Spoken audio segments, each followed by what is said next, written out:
ज्योति ओवैसी का खानदान महाराष्ट्र से आए। अरे दीवाने, हम महाराष्ट्र से नहीं आए, हम बाबा आदम यहां पर आए तो उनके हमारे अब्बा उन्हों हैं।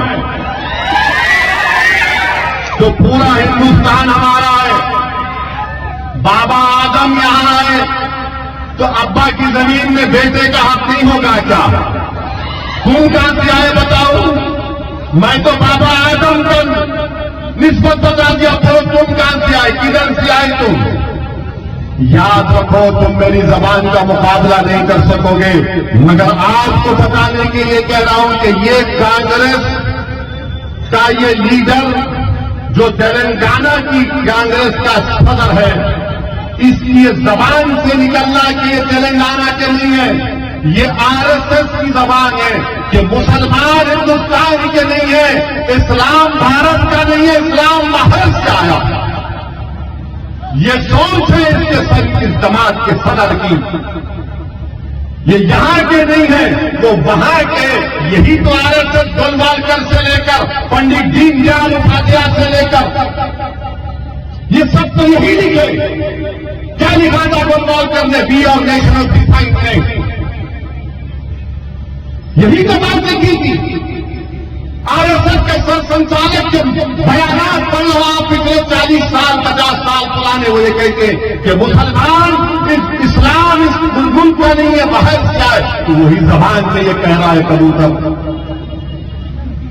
मगर याद रखो, तुम्हारी इन बातों से कोई फर्क नहीं पड़ेगा।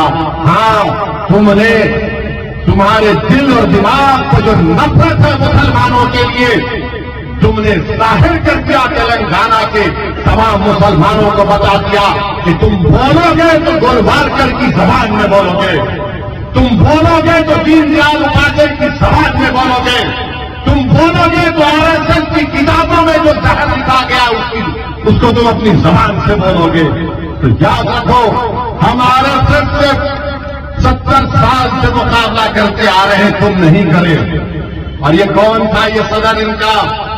1999 में आपको याद होगा, जब मरहूम सैयद सज्जाद असेंबली का इलेक्शन लड़े, ये कांग्रेस का सदर किशन रेड्डी के साथ काम कर रहा था बीजेपी के लिए।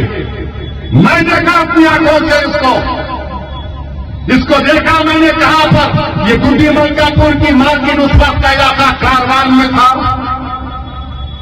वहां पर फिर रहा था किशन रेड्डी के साथ।